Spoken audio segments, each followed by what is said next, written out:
ফলে তেমন কোনো প্রভাব ফেলবে না। নির্বাচনের ফলাফল আগে থেকেই মোটামুটি জানা ছিল। যেহেতু গণঅভ্যুত্থান পরবর্তী একটা প্রেক্ষাপটে আমরা আছি, আগামী নির্বাচন আমরা অবশ্যই প্রত্যাশা করি সেরকম হবে না, অবাধ সুষ্ঠু একটা নির্বাচন হবে। মানুষ খুব উচ্ছ্বাসের সাথে ভোট দিতে যাবেন এবং যেই প্রার্থীকে তারা পছন্দ করেন, মনে হবে যে এই প্রার্থীকে ভোট দিলে আসলেই জনগণের কল্যাণে তিনি কাজ করবেন, এরকম একটা নির্বাচনের দিকে আমরা যাব, সেটাই সবার প্রত্যাশা। এবং এই অবাধ সুষ্ঠু নির্বাচনের ক্ষেত্রে খুব গুরুত্বপূর্ণ ভূমিকা রাখবেন যারা পর্যবেক্ষক আছেন, স্থানীয় পর্যবেক্ষক সংস্থা যারা আছেন, আপনাদের ভূমিকা খুবই গুরুত্বপূর্ণ হবে। এবং বিগত বছরগুলোতে যেমন ছিল সেরকম না হয়ে আসলে আপনারা নিরপেক্ষভাবে এই নির্বাচনটা পর্যবেক্ষণ করবেন, সেটা প্রত্যাশা থাকবে। প্রত্যাশার ক্ষেত্রে তিনটা জিনিস আমি একটু ফোকাস করতে চাই এবং আমার আশা থাকবে যে এটা আপনাদের অলরেডি পরিকল্পনায় আছে।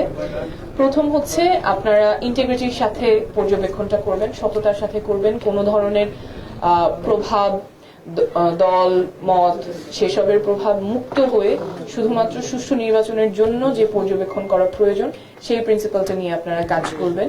এবং 2 নাম্বার হলো যে আপনারা আপনাদের প্রেজেন্সটা প্ল্যান করবেন, শুধুমাত্র কয়েকটা কেন্দ্র কভার না করে অথবা হাই প্রোফাইল শহরের মধ্যে কেন্দ্রগুলো কভার শুধু সেই জায়গায় ফোকাস না করে সব জায়গায় বা প্রত্যন্ত অঞ্চল যেখানে হয়তো ভায়োলেন্স বেশি হতে পারে অথবা ইরেগুলারিটিস বেশি হতে পারে, সেখানেও যাতে আপনাদের প্রেজেন্স থাকে সেটা আপনারা প্ল্যান করবেন, যেহেতু আপনারা অনেকগুলো সংস্থা এখানে একসাথে আছেন।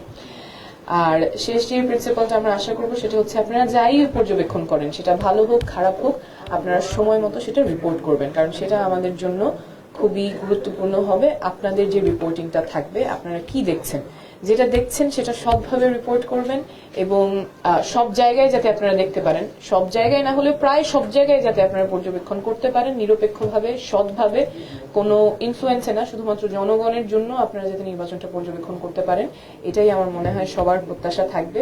এবং এখানে অবশ্যই শুধু আপনারা একা না, আরো অনেকের এখানে কোঅপারেশন প্রয়োজন হবে। বিশেষ করে আমাদের আগামী নির্বাচনটা যদি অবাধ সুষ্ঠু হতে হয় তাহলে মাঠ প্রশাসন থেকে শুরু করে সবার সহযোগিতা প্রয়োজন হবে, রাজনৈতিক দলগুলো সহযোগিতা প্রয়োজন হবে।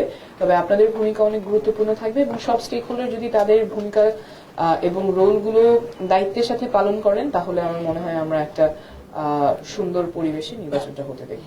সকলকে অনেক ধন্যবাদ।